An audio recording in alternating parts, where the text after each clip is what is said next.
Welcome and good evening, everybody. Product Tank Sydney is on, and apologies for the about 20 minutes delay that we're starting tonight with, but we hope you're all excited because tonight we're going to talk about product ops. We've got two fantastic speakers who can tell us all about it. Now, if you don't know anything about product ops, that's okay. Because you're going to find out. And if you already know something about product ops, then awesome, and you'll probably learn a bunch more tonight. Now, in case you're the first time at a Product Tank event, let me tell you a couple of things about it. Product Tank is the world's largest product community. It's by product people, for product people, and Product Tank is connected to an organization, or it's one of the products, I suppose, of an organization called Mind the Product. Mind the Product sponsors and supports Product Tank around the world. Mind the Product also runs a conference called Mind the Product. In fact, it's running next week in San Francisco, and you can still get tickets and you can join online. Doesn't matter where you are, and you're going to hear from essentially the world's best product people over a 2-day conference. So just head to mindtheproduct.com and grab your tickets if you want to upskill. Now, all the Product Tank events are free, and of course, over the last couple of years, a bunch of them have happened online as well. Different content, but we're here to help you guys do the best job you possibly can and upskill. Now, we're based in Australia, so quick acknowledgement of country. In the spirit of reconciliation, Product Tank Sydney acknowledges the traditional custodians of country throughout Australia and their connections to land, sea, and community. And we pay respects to elders past to present and extend that respect to Aboriginal and Torres Strait Islander people today.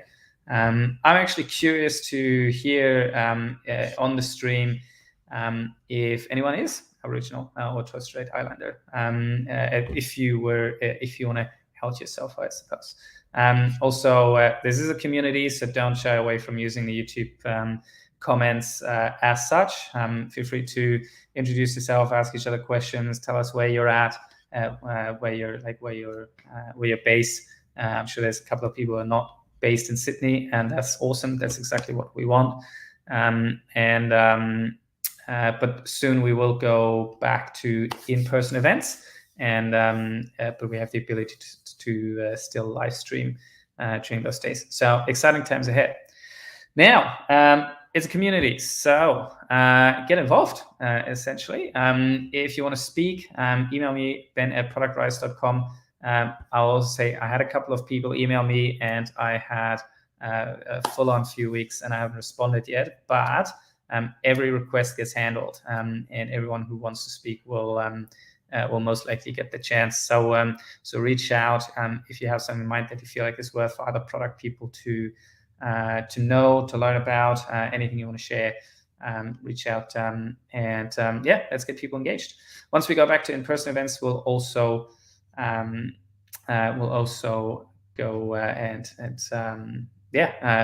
need host companies again who are happy to host a community, maybe offer some drinks, maybe some food, like we did in pre-COVID times, if anyone still remembers. And you can also share blogs and writings on Mind the Product, and become a member of the community, a more formal member of the community, I should say. So email me, get in touch, check out mindtheproduct.com, everything's there. Quick bit about me. I'm Ben. I'm a product leader in Sydney, and I've worked on everything from 2 to 200,000 people in terms of sort of company size, which means greenfield, which means growth, which means legacy systems, which means actually trying to redesign a whole organization. And product ops was sort of one of the things that I always sort of naturally did until the term started popping up as something that's a little bit more formal. And so that's what tonight is all about. Without further ado, let's go into the talks. So we've got product ops, the problem and the pain by Push. And we're going to go through the talk. We're going to do a little bit of Q&A with Push. And then the second talk that's going to start in probably half an hour, 45 minutes, see how we go. is from Simon Hilton about, well, essentially the modern guide to product ops. So what you hopefully walk away with today is knowing everything you need to know about product ops and doing it better at your organization. And it's really what Product Tank is about. It's about product people sharing what they've learned and helping others apply it the very next day, so we can all do a little bit better. Now I'm gonna see if all this is working beautifully and say, Push, are you ready to go? Yeah. Thumbs up. All right. Warm welcome for Push, and you go ahead, mate. Cool. Look, guys. Hi. Nice to meet you. I'd say in the future we can meet up in the person. I guess. As Ben said, thank you for the introduction, and it's awesome to be here. First of all, my name is Pushpinder, and you can call me Push. We don't have a choice, single syllable Australian names. Today we're going to be chatting on product ops, and I guess me and Simon, we've worked out a plan, and I'm going to be sharing more around the problem.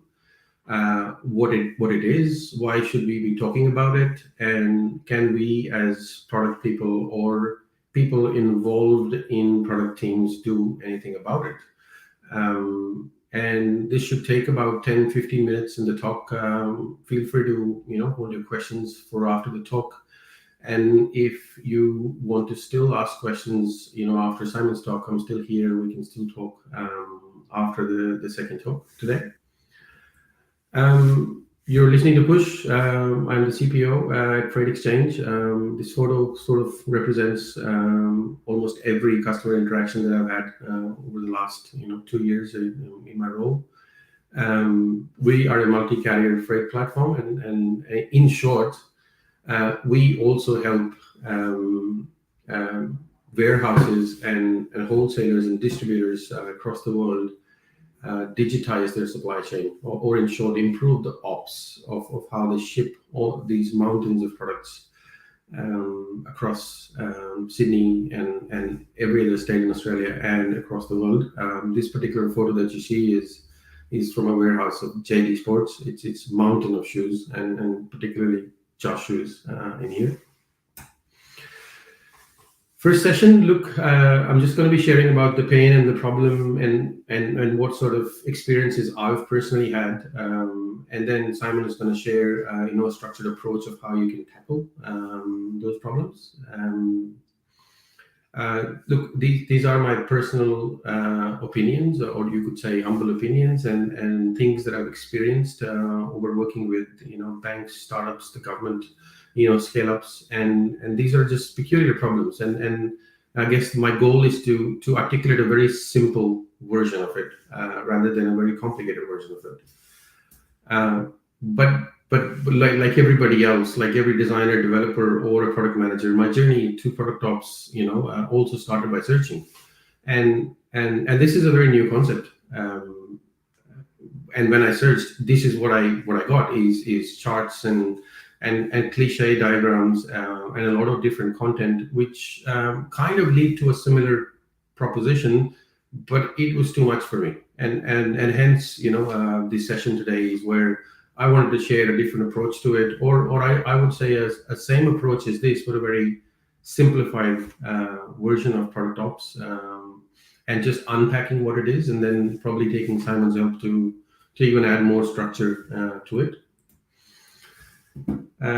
The key theme that I realized was product ops is what we as people in product or people in product squads do behind the curtain, and either it is selfless because we have ownership around the product processes that we have, or it's just by its virtue invisible, or it's kind of both. But in short, what I would say is that this is product ops is the glue, or it's the activities that bind our product functions together. And by binding our product functions, I mean is your product functions and every product function that is bespoke to your product, your company, your market. So product ops itself doesn't need to have one theme or one structure for everybody to just have a cookie cutter approach on it. Your ops could look very different to my ops, and my ops could look very different to, say, for example, Ben's ops. But there are key themes, or as Simon would say, pillars in product ops, which you could use to sort of frame your foundation, and then on that foundation you could build your own ops protocols. So if you're talking about the glue, this is what I mean by the glue, is if my product functions were in viability, feasibility, and desirability, the orange thing in between, the thread or the glue that connects these things together is product ops. And I guess this is a different take on the diagram that we have all been shared, which is three similar circles, three circles together in cohesive formula, and they all meet in the middle, and it's called product. But in reality, these things are not just circles; they are all different shapes and sizes, and they're kind of always not as close knit together. And product ops is the thing that either keeps them together to not drift apart, and at the same time always focuses on bringing them nearer to each other. And that's what real product ops for me is doesn't matter if I'm involved in viability or feasibility or desirability as a product person or not. I can use product ops to get into or get more knowledge into the other sort of product functions. And I guess, look, there are more product functions, and I've just taken a very simple approach to it. You could get more sort of complex in your product functions, but I'd still say product ops would run through those functions as a glue or a thread, keeping them together. So, for example, if your role is purely in feasibility and or for a temporary amount of time you are focusing on feasibility and you're trying to articulate if you can actually deliver this solution or even delivering a particular solution, your ops could be very different to what somebody else's ops is. And for example, your ops would have functions of customer centricity, team culture, and delivery excellence. And then your product ops would be weaving into these product functions to make sure that you can be excellent at your delivery, and you can focus on the customer needs, and you can build great culture, in your teams. So as I said, look, different shapes and sizes, and in any product function, you'll still have a version of ops running through it. And the idea is to run that ops well so that the functions stick together and they work in a coherent way.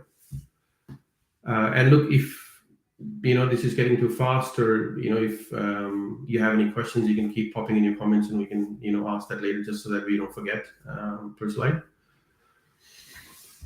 Ops isn't new. It's a new upcoming concept. Yes, sure.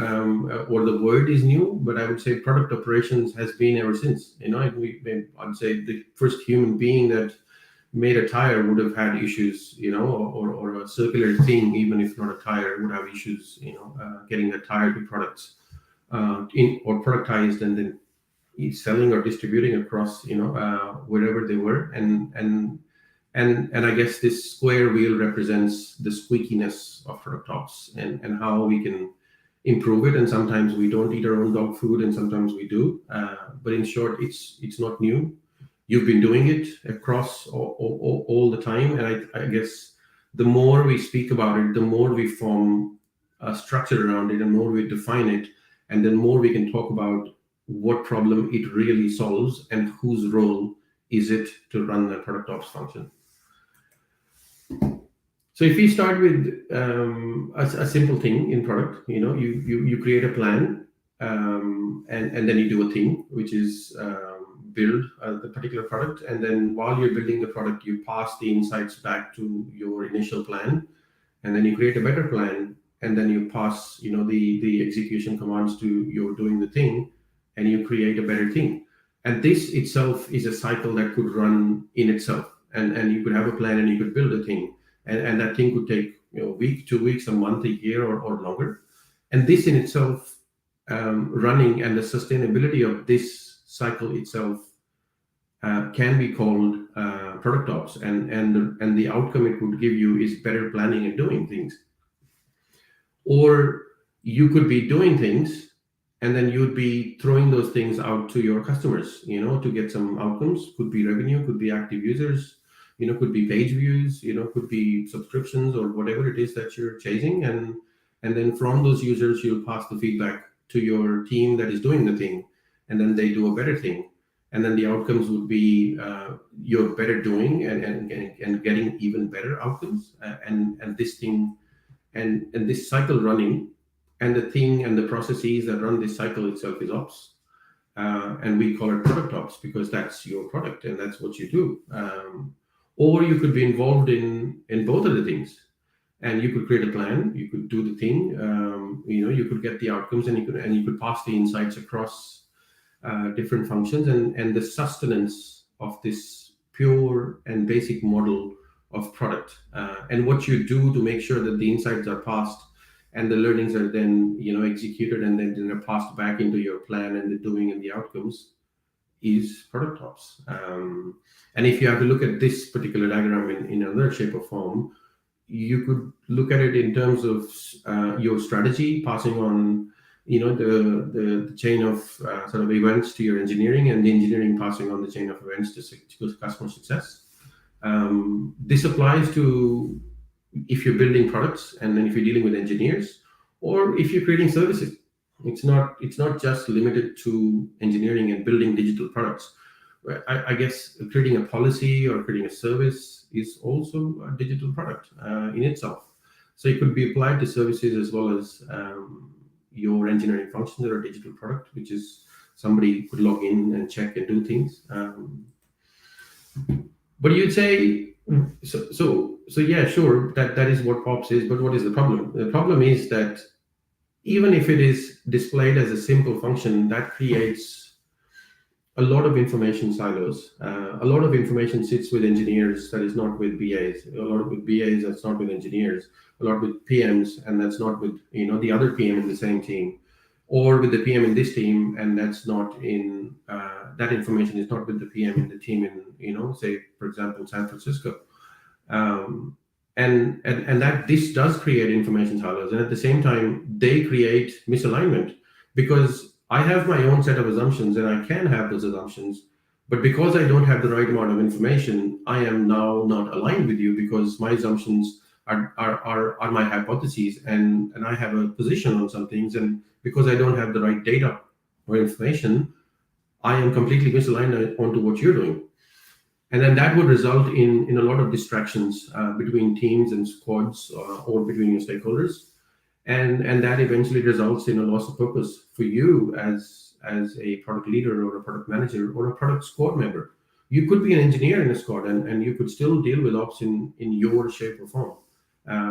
And the information silos and misalignment in your particular chapter or your guild. It's not just for product managers. Everybody in a squad could be a part of product ops in a shape or form.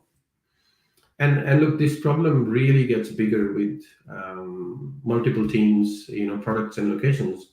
If you've got like one product with 3 teams, or 3 products, with multiple teams, or you've got actually multiple products that are working with each other through a shared infrastructure or a shared sort of customer base.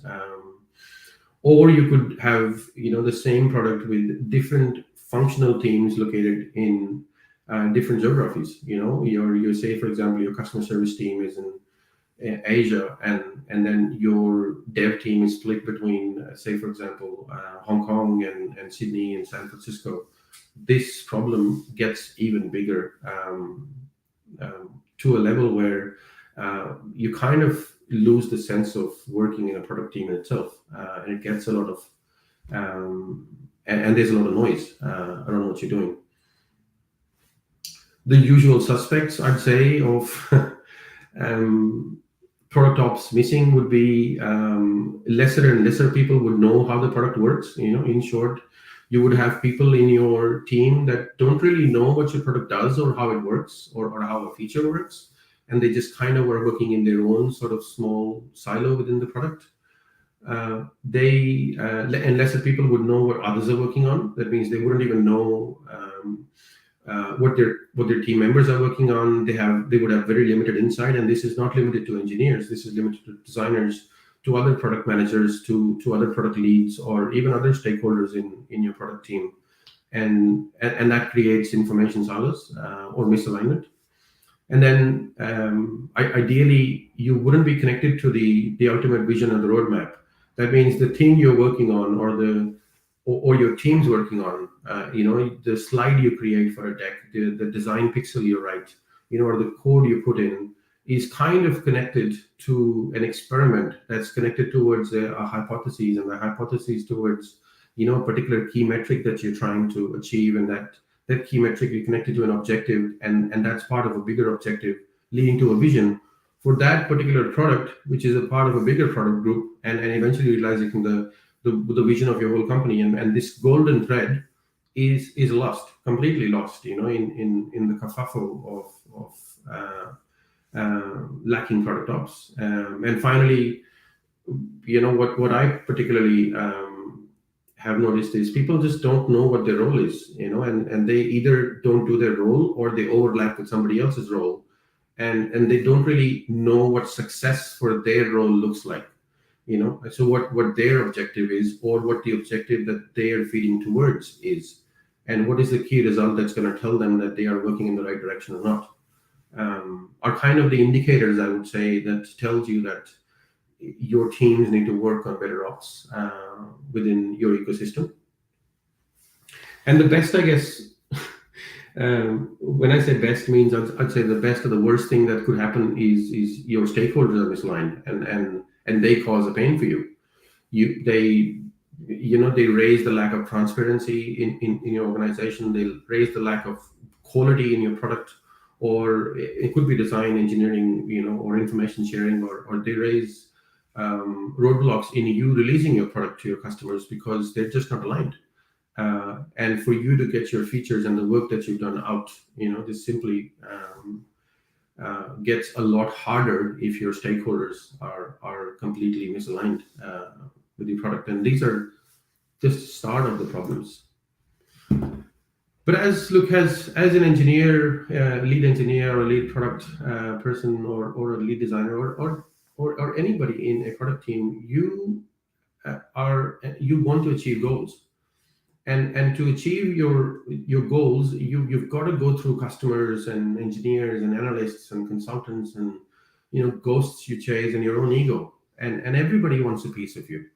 And to keep these sort of stakeholders together, or to get them to help you achieve your vision, you've got to have a plan.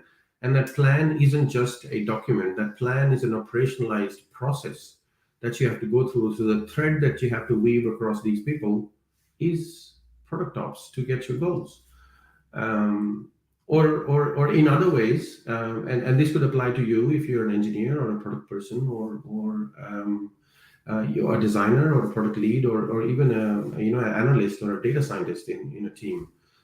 Is there are key things that your role asks you to do, and this could be anything, and you can decide that, and your role could decide that, or your success metrics could decide that, and you absolutely need to do these things because that determines you getting successful in your role. But there are also things that you want to do. You could be an engineer, and you would want to say, start helping your product manager creating a better roadmap, or creating a better technical architecture. Or you could be a product manager who would want to, say, for example, do some UI design and sit in, a specific segment of customer interviews, or travel to your extended team. And then reality hits you, and you find yourself doing a lot of the things that you either don't want to do or you don't need to do, but you have to do because your ops functions don't work properly, and this could be anything. This could be fixing up that particular thing in that process. It could be chatting to this particular person to improve their mindset. It could be presenting to this set of stakeholders who you should have presented, or you have presented several times, but they just are always misaligned. And these are about 90% or 80% of activities that you do, which kind of kills your time, and that kind of gets you to, what are you not doing if you're doing all these awesome things, and those green dots or the blue dots are what you're not doing. Either they lead to your success as a person, or your success as a role that you're playing in a team, or that success that you want to demonstrate to your customers, or in the terms of your customer metrics.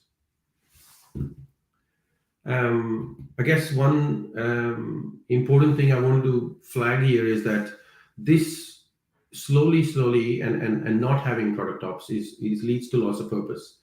And that brings me to, are you really happy, in your role? Are you mentally healthy? And is this a really hard and continuous effort that you have to do all the time? Do you go to work and you open a can of worms every day? Or you go to work and you're bored and you don't know what you're doing. And then that leads to, do you really control what you do each day, or do people around you control and ask you and pull you in, and you kind of go with the flow? Or do you say, this is what I'm doing and this is what I have to do to achieve my outcomes? And then I guess in other ways, if you control what you do, you can clearly predict with some level of confidence what's going to happen and how your product's going to unfold, or how your strategy is going to play out. And then eventually you're going to achieve the outcomes that you expect to achieve. And that will lead to a mentally healthy and a happier role or life for you as a product person, and which is key. And I guess it's very widely spoken about, the mental health for product managers, and how deviating it is getting from, the reality to a theoretical picture.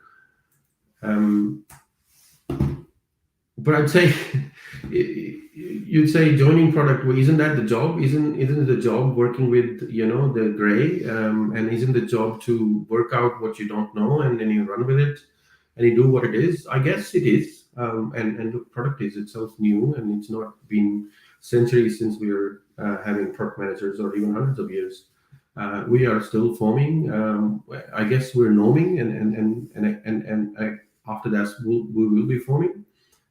But I guess the question is, we got to right size the depth and the scope of the role that you play, because if you work on those orange dots, that's really not right sizing the role that you really play.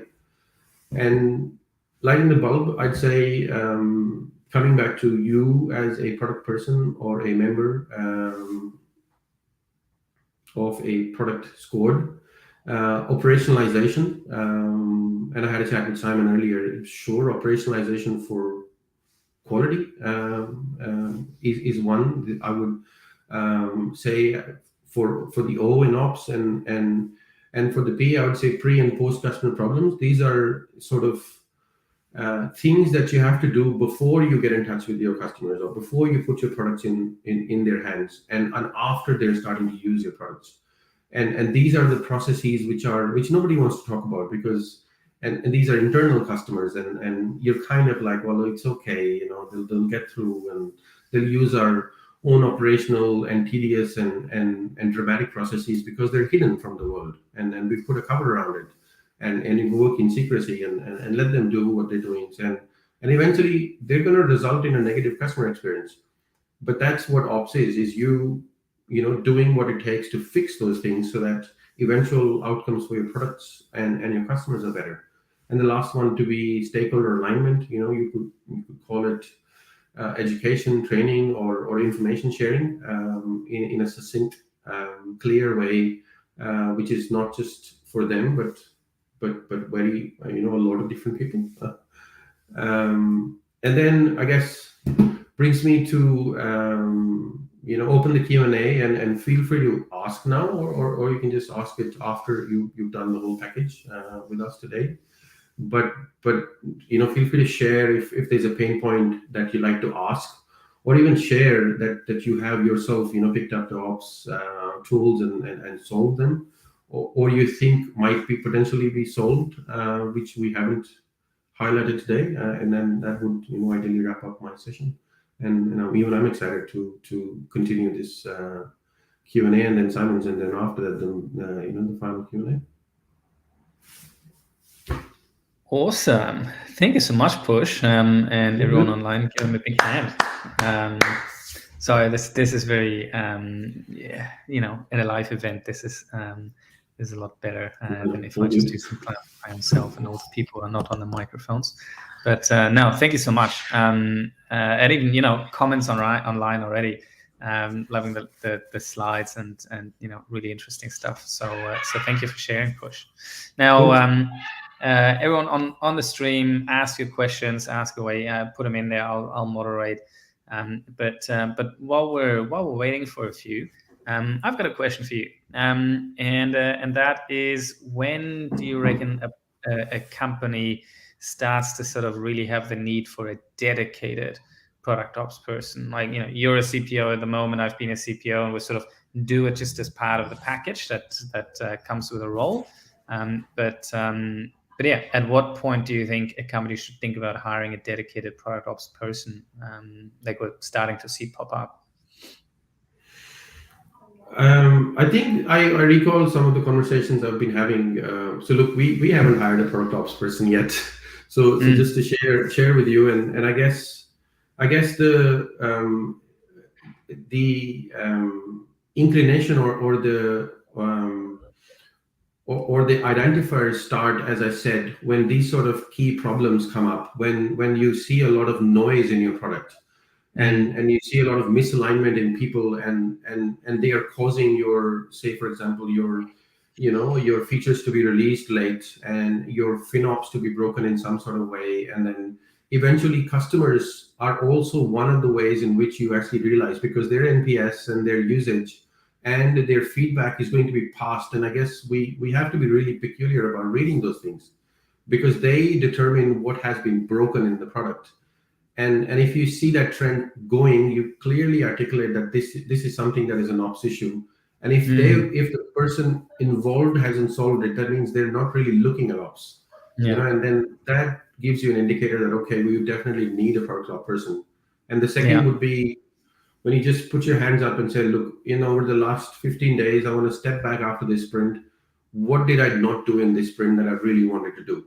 And has this pattern ongoing? Is it increasing every day or every week or every month? And the last quarter, how many customers did I actually go out and see? I used to go and see a warehouse every 3 days, and now I haven't been to a warehouse in 3 months. Where did my time go? And if that's not what I'm doing, then what am I doing? So if I'm fixing all the product ops, I don't need to. I need a product ops person. It's really interesting. I had this type of conversation with an organization where, at the time, it was clear the organization needed, between engineering and design and product, and then also the rest of the organization, it needed some glue, and there were just the wrong conversations happening, and information wasn't being shared, etc. And so at the time, the title I sort of discussed was maybe an agile coach will help us with that, right? Someone working across the organization and creating that glue. And the pushback I got was, well, we're just a 50 people organization. No 50 people organization needs an agile coach. We barely have like 3 squads and everything. And so, but it wasn't. It's not about the size of the organization. It's about the issues that you're experiencing, right? And yes, abstract from the title a little bit. You need more glues. You need someone who creates the web between different functions and pulls them together and just allows people to focus on where their strengths lie. So I'm 100% on the same page with you about let's look at the issues and then see, is this the puzzle piece that we're missing? And if the issues are big enough, it warrants having a dedicated role. And I guess to add to it, I'd say that you touched a really awesome point. So I spent about 4 years working as a product an agility consultant with banks and the government and other companies.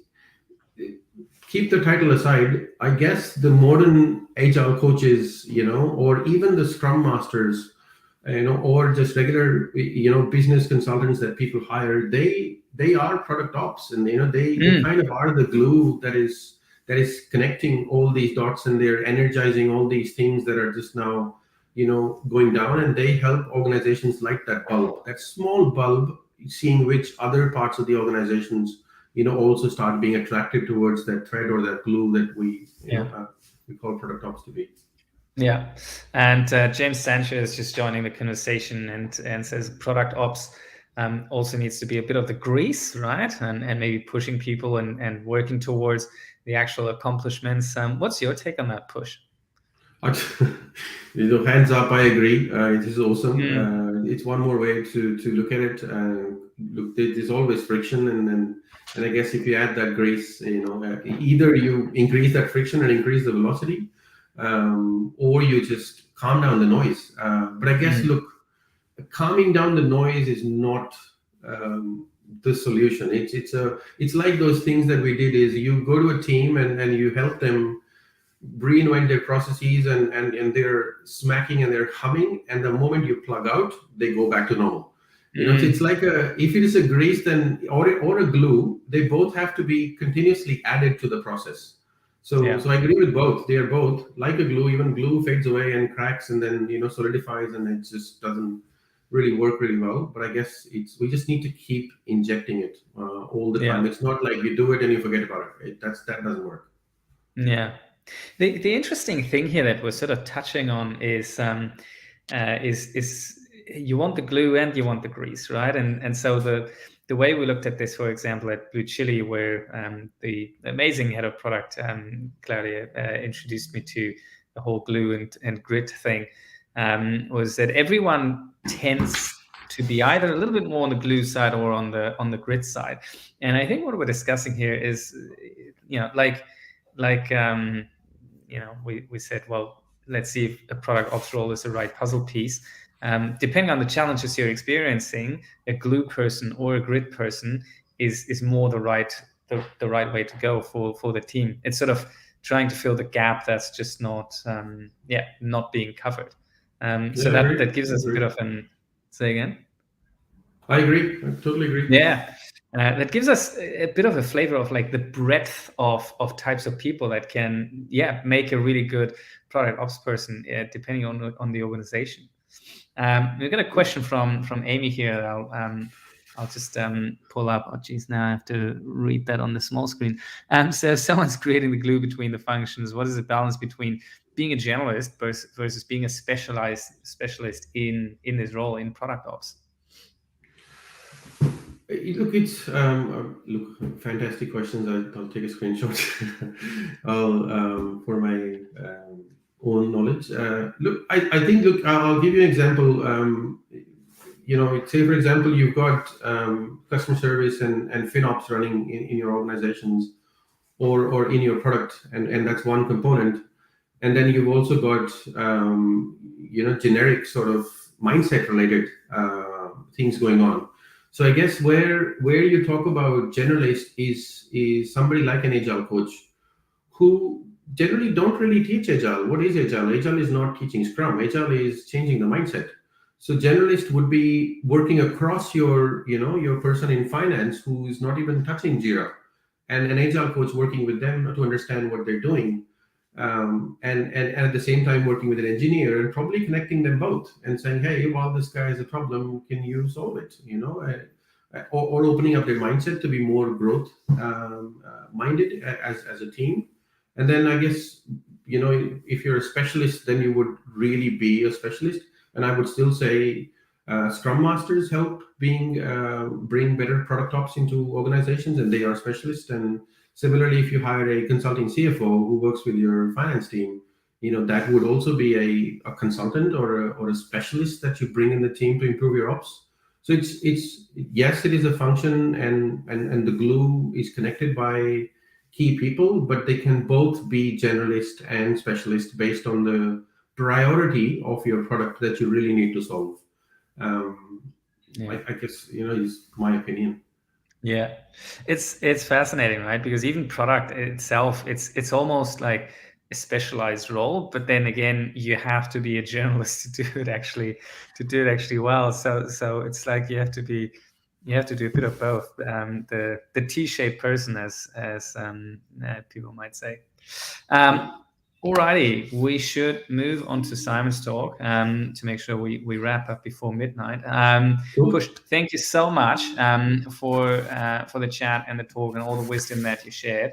It's fantastic. We have one more question that just came in, and Azadi, if you don't mind, I'll save this one for Simon, because he will probably touch on some of these things as well. So thank you so much, Push. Really appreciate it. And we're now switching over to Simon. Hi. Hi, how are you? Who is, you'll have to share your screen. I'll put the slides on, and then off you go. Okay, it was share my screen. Okay, there we go. Can you see that? Yep. Awesome. Now I have a few tabs, so I'm going to be going through some more practical stuff, but it was really great to hear that conversation with you and Push, because I think it really, the reason I was attracted to this talk tonight was I really wanted to hear from that leader and the problems that they face, because people often describe product ops as the product function on the product team. So there are problems that exist that we need to bring solutions to. And that's what really we're trying to do here. It's not supposed to be any sort of kind of gated mechanism like you would see in traditional project management. It's supposed to be about creating valuable services that that create a better world for that product team. So really where all that starts is kind of an operating model. Now, operating models have actually been around for a long time, and that's why some people say, well, product ops is nothing new. And technically they're right, but there has been a somewhat of not of a focus of an end-to-end focus on value. We talked about agile just before, and I've had a career as an agile coach. I've also been a project manager for many years. But as a project manager, I was always KPI'd on time, on budget, but never KPI'd on value. As a agile coach, there was a lot of focus on delivery, on how we're going to get this out. And there was a huge wave of agile transformations amongst many businesses where they just got better at delivering faster. But what they found after going over that agile transformation hump was, well, is it valuable? And so that's where there's been, I believe this product operations kind of change has really come from that, with a lot of organizations going, okay, you see Scrum everywhere, you see Agile everywhere, but is it valuable? And that's where we're starting to connect larger, more end-to-end pieces of discovery, release, and all these kinds of things that we'll go into in a minute, that has created the need for the product ops function. But at the end of the day, a great operating model is, as it says here, turn strategy into results. And that's what we're really here to do. We're here to take that product strategy, align team people around it with structure, processes, systems, governance, behavior, different cadences, and that enables the team to form together and deliver upon that strategy. I've personally spoken to dozens of product ops managers, CPOs, product managers during my podcast and other kind of activities. And I've really come up with these three key pillars of how product ops, modern product ops, really answers that challenge. The first one is uniting people with processes and tools. It's making sure that we actually, as a team, come together using similar processes. How do we do our road mapping? How do we do our planning? How do we release to market? Those kinds of things. And also, where do we do that? The amount of organizations I've talked to where different people are making roadmaps and different tools, and the CPO or leader cannot just get one view of, well, what are we doing right now and where are the problems, is really, really difficult for them. Creating cross-organizational alignment is kind of very much related. We need to all be focusing our attention and our effort in the same spot for the biggest impact. Because at the end of the day, it's one customer experience. You may have 5 different teams across 3 different products, and not creating that alignment has huge effects on dissipating the value that you could be delivering in market. And what customers actually see on the other side, if they see 3 different experiences and they don't really fit together, it starts to become a real problem as your company grows and you have multiple products, multiple teams, and all those kinds of things. And the third pillar, which, as I call it, is making the right data easily available. In order to create those environments where teams can thrive, they shouldn't be using experiences, they shouldn't be using opinions, they should be using data. And in a lot of organizations, again, making the right data easily available in a way which can be used in micro decisions. I'm not talking about going away and spending 10 hours in Mixpanel to find the information that you need. It's not the charts that you're making, it's the questions that it answers. So creating a better culture where people can get the data they need when they need it to answer the right questions and keep moving is super important as well. So having talked to a lot of people, these are the 3 areas that I think product ops really contributes to the organization. Uniting people with processes and tools, creating that cross-organizational alignment that we're all moving in the same direction, and empowering teams and empowering product managers with making the right data easily available so they can be trusted and empowered with making decisions about their product and their customers. And what this creates, oops, there we go. And what this creates is alignment, transparency, and quality within the organization. It creates alignment amongst the teams so they can actually go, well, what are you working on? What am I working on? What OKR are we both laddering up to? So they can make sure that if there's any divergence, they can have those conversations to reintegrate and focus their attention.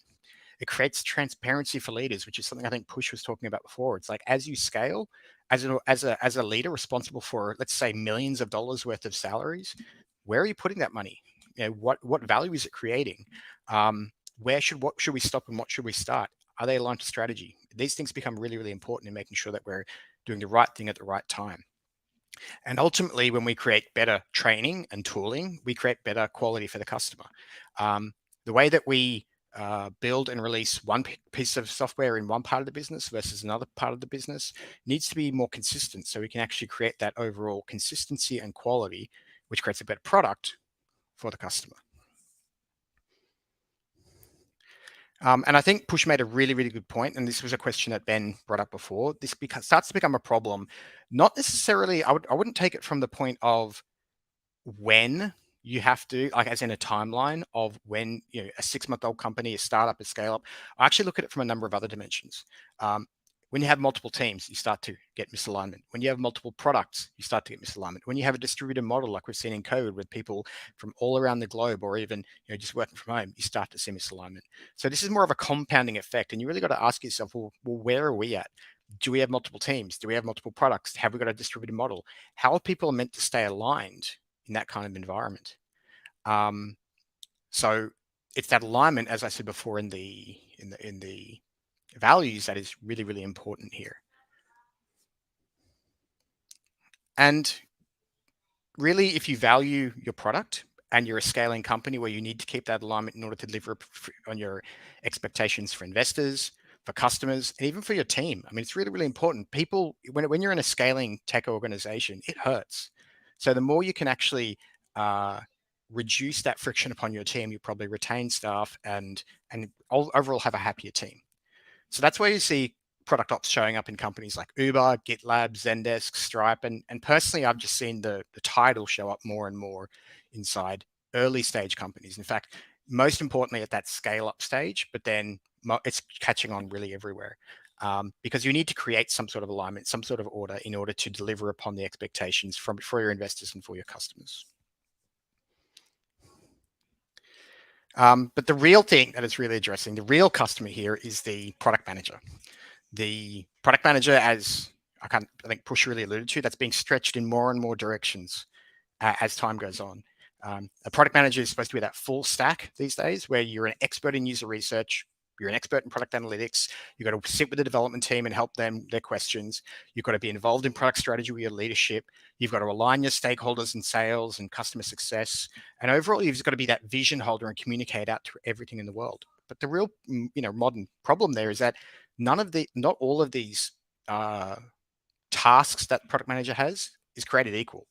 And after a while, some tasks start taking up more time than others. I think everyone on this call can really understand that those points where maybe you've come out of a scale-up phase, or it actually can happen in any part of an organization, where you start spending most of your week with the development team. And I think Push even mentioned it, like, when's the last time I talked to a customer? When's the last time I went to a warehouse? When you have those kind of product managers being drawn into those spaces, it shows that there's the processes and tooling and responsibilities of those people have not been really designed end to end, because delivery is kind of this beast that always needs to be fed and will always take up people's time. But is that the greatest value for your product managers? I don't actually think so.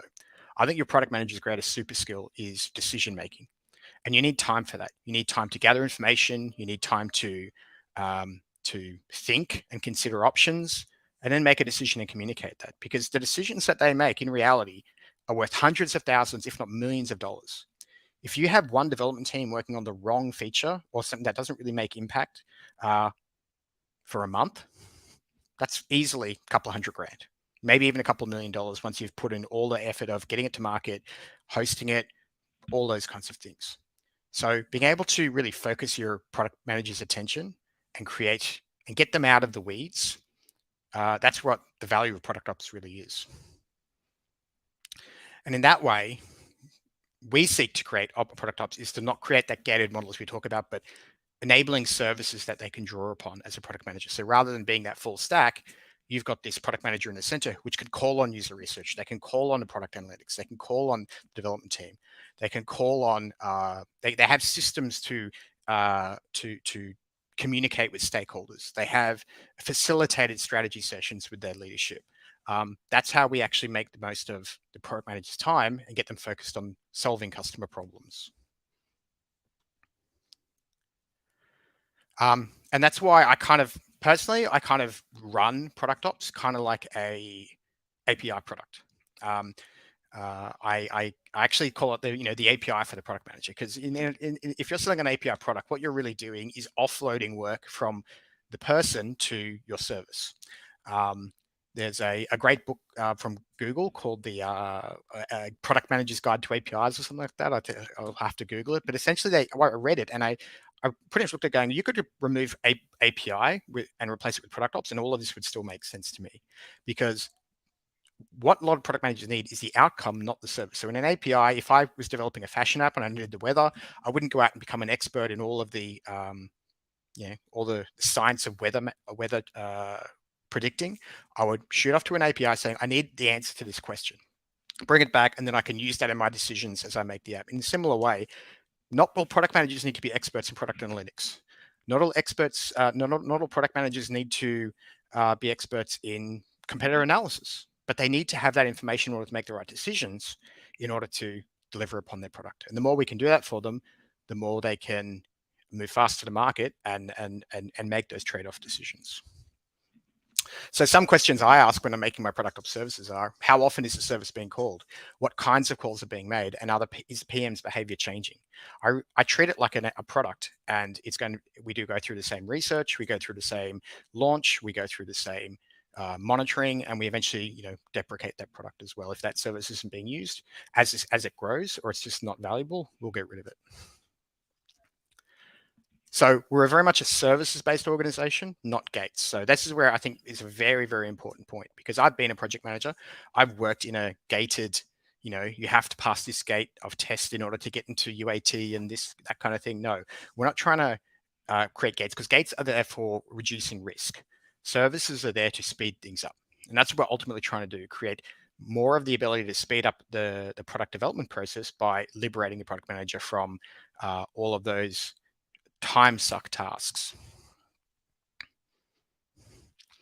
And most of all, I mean, this is an amazing point that product leaders really benefit from this, but not only them, the entire organization. I think Ben and Push already mentioned that when you're a product, I mean, this is something that I always did as a product manager, as a CPO, but is it what you should have been doing? I mean, I've talked to many product leaders who have said, look, I don't get the time to work with investors. I don't get the time to think about mergers and partnerships and all of the things at very high leverage at their level, because they're too busy working with the teams on keeping the gears moving. So it's really about making sure that people are in the right spot doing the right thing. Our product leaders should be doing those very high leverage tasks in strategy, mergers, acquisitions, working with investors, understanding what the next 10 years of the product looks like. And that takes time. It's a lot of deep work. Product managers in the same way, they can't be, as I just said, they can't be focused on doing all the minutiae of the work, when we could actually take some of that off their hands and get them back to talking to customers, get them back to doing the thinking, as I said before, rather than just falling potentially back into that feature factory because we don't have time. So it does benefit product leaders, it does benefit product managers, but overall the whole organization benefits because people are focusing on the why questions rather than just the how questions. Now, an important thing is that this is not the reinvented PMO, as we just talked about before. It's not project managers. It's not it, because we're talking about value. We're not talking about on time, on budget. We're not talking about how many. We're not talking about velocity. We're talking about overall value end to end. It's not a PM-PO split. It's not about saying, oh, well, product ops is the product owner and they'll do all the delivery. Not that either. And it's not people delegation for leaders as well. It's not to say, well, I'm just going to hand off all the product managers to the product ops manager and they can do all the coaching and all that kind of stuff. While coaching is a part of it, there's still need for leadership in that strategy portion, as we talked about before. And this is what a modern product ops organization typically looks like. Now, if you were following this online, you would have seen a bit of a spicy exchange between Melissa Perry and Marty Kagan. And it was really funny that Marty actually kind of came around at the end of the day saying, actually, you know what you guys are talking about actually makes sense to me. Anything that helps a product manager, I'm all for.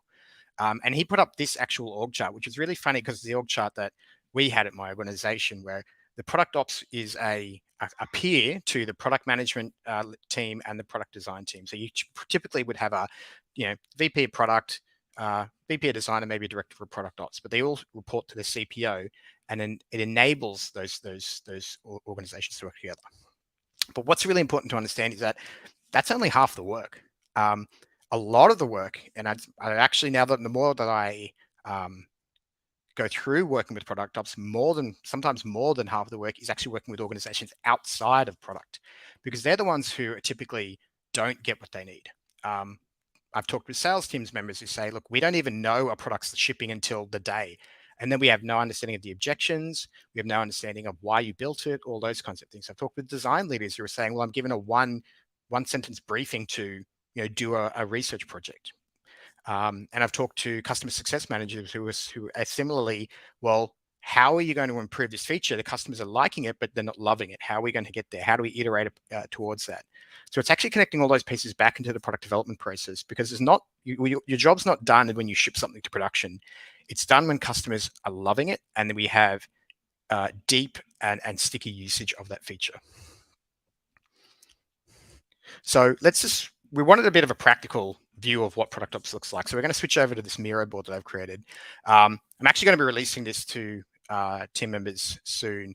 To my list soon, because there seems to be a need for an product ops canvas, and this is my attempt at that.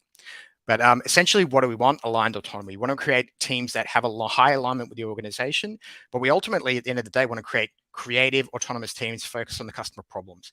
But what they need around that are those things done for them, but also those guardrails. As I said before, a great operating model takes strategy, and through a great org structure, accountability, clear governance of how we keep transparency, how we see things are going, and what we do when things aren't going right is in place. But ultimately, it comes down to the people, processes, and tools that make up that operating model. Typically, when I go into an organization, I use the same kind of double diamond design method that I would use as a product manager. I go out and I talk to all the people involved. I define what our problems are.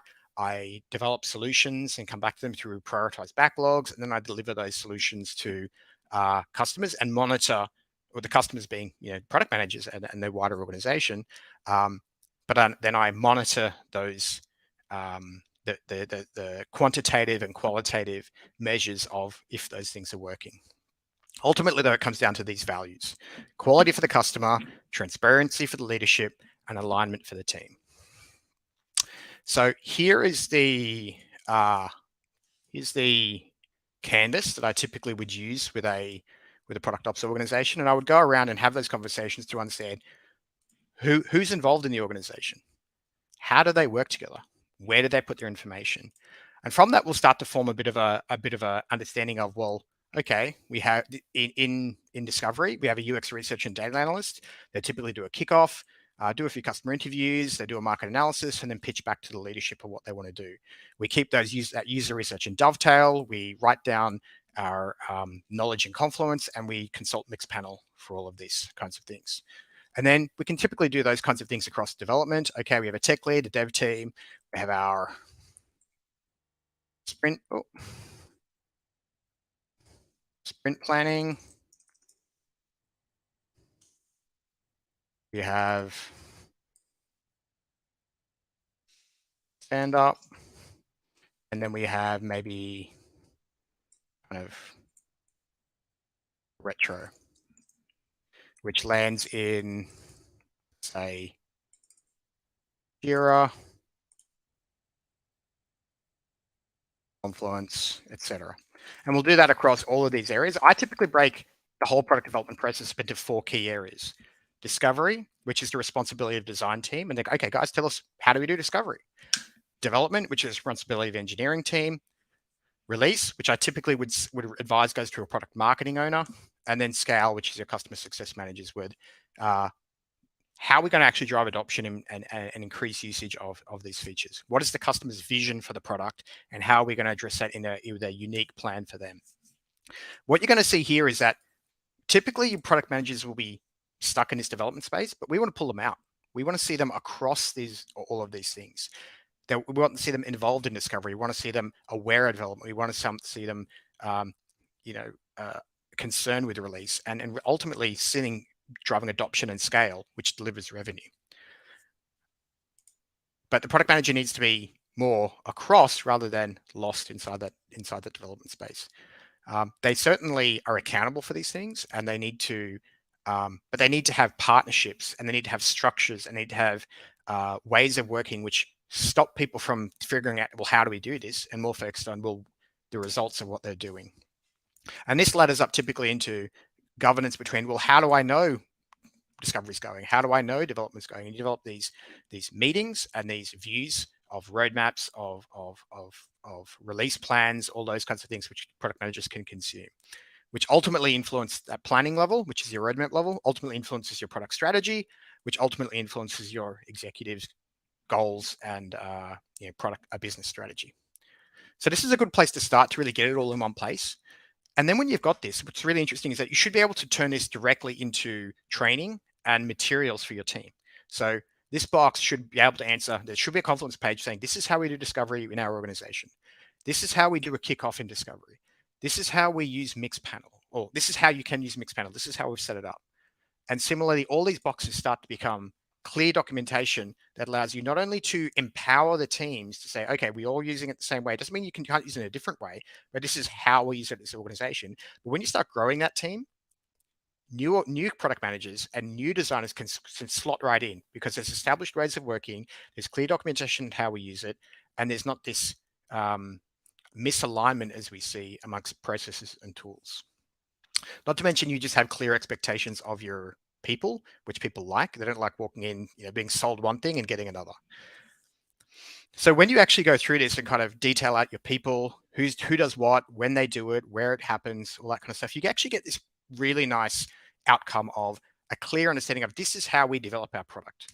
You'll have a synchronous understanding of, these are all the meetings that we have. This is the cadence that they happen. These are the levels of the organization who are involved. And you also have this asynchronous understanding of, well, we don't always have to be in meetings. If you want to find something about research, go and look in Dovetail. If you want to find about roadmaps, go look in Product Board. And you start to understand research lives in these are examples, by the way. But research lives here, planning lives here, development lives here. Sorry, that should be knowledge. Oh, wait, sorry. Whiteboarding, I guess. So development lives here, whiteboarding lives here, and knowledge lives here. So people can find the information that they need and not have to shoulder that people, not have to have too many meetings. And you get that more sustainable model where people can find the information they need, but also be given the information much quicker than shoulder tapping and interrupting others. So that's typically the value that you can see from product ops. Coming back to it with quality, transparency. Sorry, where is it? We unite people with processes and tools. We create cross-organizational alignment, and we make the right data easily available so we can align teams, create transparency for leaders, and create quality for the customer. And I think that's it, Ben.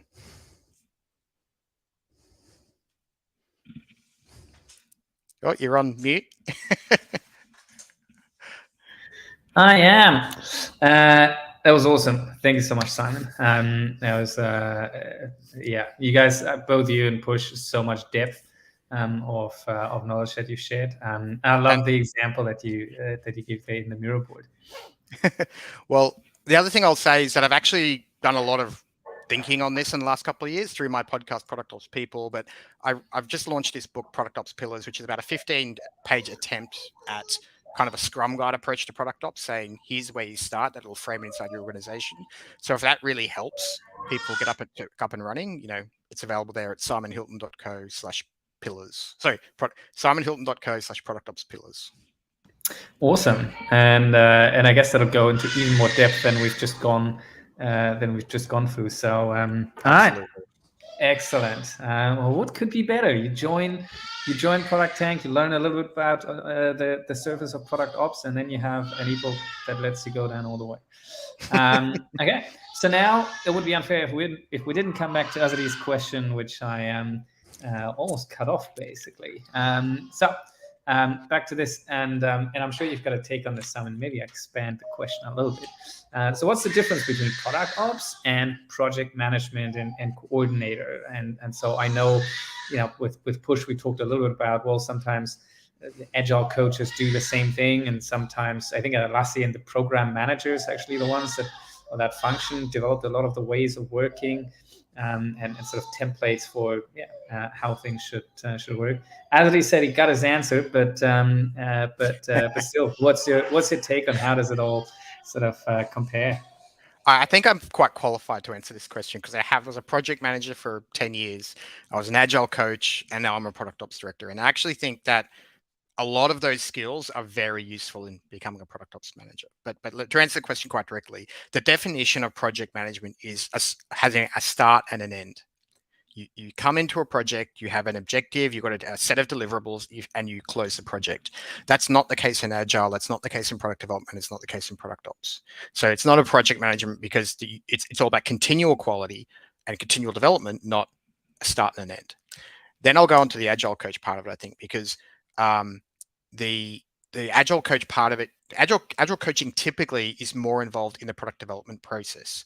That can be some discovery, but although you start bleeding into like design thinking and all those kinds of methods, but typically in a lot of organizations, it's focused much more around the development space. The need that we have though within the organization from a real market point of view, as you saw, is how are we going to get this into the hands of customers? How are we going to train our sales team? How are we going to understand their needs and have personalized understanding of how we're going to drive adoption, especially in the B2B SaaS space? So it's just kind of personally, I think it's more of an expansion upon each of those two roles into more end-to-end product value, which is why it's been exciting for me. Actually, I've been able to use those skills I've had in the past, but level them up by going into this space. All right, awesome. And your answer actually lends itself to then jump straight into the next question from Vitaly. How do you tangibly measure the impact of product ops in OKRs, key results, right? Like measures that anyone can see and sort of undoubtedly judge whether you're on track or off track. What measures would you use? This is a great question because I think this is still kind of happening within the product ops space. We've kind of agreed on, well, these are the best practices, but how do we know they're working? But I think we're not far from understanding that. Firstly, again, you follow the same measurements as any product. There's going to be qualitative and quantitative measures. Are your product managers happier? Are they spending more time with customers? You can objectively measure these things, and you can also just ask them, is this working? Is this better? Are we getting better quality discovery projects? I mean, yes, a lot of that would be subjective, but that's a place to start. But then you can move into more objective measurements of, are we getting faster time to market? Are we doing more research? One thing is, do we even have OKRs transparent? That would be something I'd be asking. There's so many of these things which actually are a part of the OKRs process in some respect, because that cross-organizational alignment was one of the key pillars, right? Who's running that? Is it actually working across teams? Because in a lot of organizations, personally, I've seen a lot of organizations say they do OKRs, but actually have very much struggled with it. So I think I wouldn't necessarily think about the OKRs specifically, but there are ways to measure the value subjectively and objectively. If I was in a bigger organization and I was able to use tools like a Jira Service Desk or something like that, I'd actually maybe even consider, well, are people submitting a request to say, find me these questions from Mixpanel, and you'd be able to more objectively see that service being used. Yeah, that's awesome. It's really interesting. So I I compare this sometimes to DevOps, right? And a lot of the things that you touched on, they would be similar for measuring the effectiveness of the DevOps function. Right? Are the engineers happier? Are we releasing faster and more often? Is the quality of releases and the number of critical bugs going into the right direction? But then with engineering, we like one of those sort of foundational metrics almost is velocity underneath, right? And in like how quickly do we get to solve a certain amount of problems, and of course we invented story points or similar stuff to measure that, and it's never quite accurate, but it still sort of makes for an interesting measure, at least a conversation starter. Now, both of you touched on decision velocity as one of the key things that are sort of important in product land, not just the quality of the decision, but also how quickly we arrive at the decision, right? Have you seen any organizations trying to measure that, or do you have any ideas on how we might even go about that? Well, if you're going at the very micro level, there's a simple time to value measurement, which you can use. And that's like, well, how long does it take you to answer this question? In a lot of organizations, some product managers will be like, well, I don't even bother because I can't even find the events within Amplitude, right? Which is a real thing. I've seen that before. So there's a lot of people which are actually not even doing these things. But even once you're doing them, you can measure, well, how long did it take you before versus how long does it take you now? But I think that's kind of getting into the detail as it is. Like where your question was really going was, are we getting to valuable decisions quicker? I'm not even sure that's a right measurement, because what if you need to spend multiple iterations? Does that make it a worse decision or a better decision? So that's where you need to combine it with sentiment as well. Yeah, I actually think your point on measuring how quickly someone is able to use tools or make individual decisions is already a great starting point, and things with potential tangible impacts. And another one is, which was I've seen a lot, is how many times do you get contacted by a person to ask, where's this on the roadmap? And people might be able to identify this because it's happened in my previous organization. This happened a lot. But as soon as we put some effort into having the single source of truth on product board, and really it's about training as well. Have you checked this first? And when someone asks you, okay, how do I get the license for Loom? Did you check the knowledge base first? Like, training people to go in that direction is super important, because it shows an expectation of this is how we operate.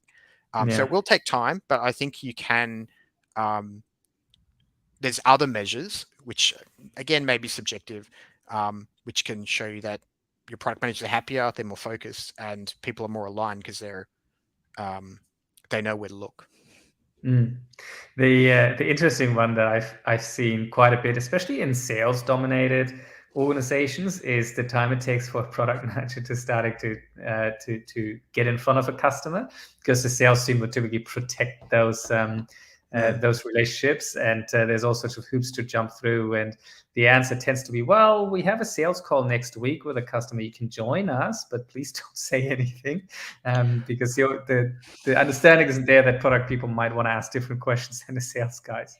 This is really funny to hear, because one of the initiatives I'm looking at right now is creating a customer database that product managers can use in the discovery process to draw upon and have those conversations. It doesn't exist in a lot of organizations, especially when you don't want to oversaturate like really keen customers with 20 product meetings in the same week. But there's a number of roles. I've seen some questions. There's a number of roles that actually fit into product ops. Is not just one person.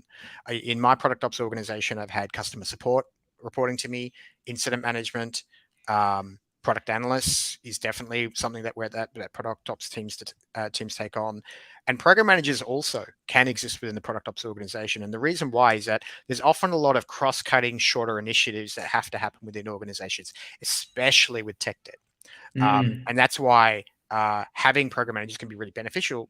In one instance, we had to change the auth across all products, and we had to do it within 3 months. Good luck giving that to one product manager or organizing between them, because they have other things that are customer focused, which really matter, that they want to build. So having that organization between products for short-lived initiatives is really, really valuable as well. Yeah. So One of the things that Azadi, I guess, sort of touched on with this question, and then you answered is, so if we put that into a broader context, is product management used to be a strategy function, or still is a strategy function, or should be a strategy function in most businesses. In Sydney, in particular, I often see it just being an execution function, but its origins are brand management, and so in that sense, it used to be a strategy function before we butchered it. And so now, but it always had this, being such a broad role, it always had this execution and ops aspect to it, right? Like delivery and making sure coordination, everything's happening. So in some ways, it feels like with a dedicated product ops function, we're sort of taking that operational part out of it to allow product managers to be more strategic. Are we going a little bit more back to the roots, or are we inventing a whole new sort of paradigm, product management 2.0, if you like? You know what's really funny here, what people talk about, is that if you look in any other part of the organization, sales ops, revenue ops, there's ops everywhere. Like everyone's figured this out already to say there's repeatable things.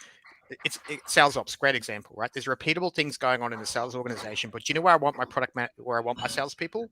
Selling. Because that's the value that they bring to the organization. In the same way, product managers are doing everything, but is that their greatest function to the organization, considering they're the only ones in the organization focused on value?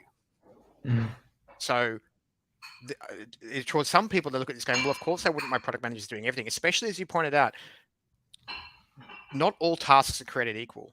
Writing stories doesn't yield the same value as talking to a customer. So how are you actually going to proportionally weight at the time of your product managers? And when gaps appear, great, we'll fill it. That's what ProdOps is there to do. But at the end of the day, make sure that you're not sacrificing those value-based activities for just keeping the lights on activities. Yeah. Awesome. All righty. Well, we don't seem to have any more questions from online. And given we started a little bit later, if we can finish just, not quite as late, then that's probably a bonus for everyone who still wants to have dinner or head out or have family to take care of.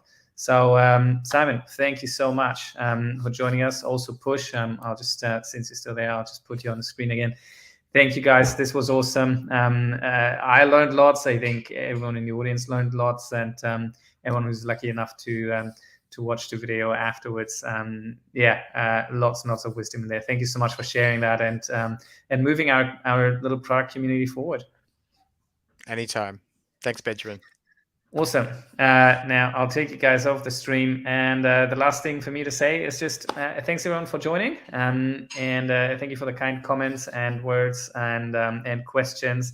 We're going to have another event in about a month, still to be announced.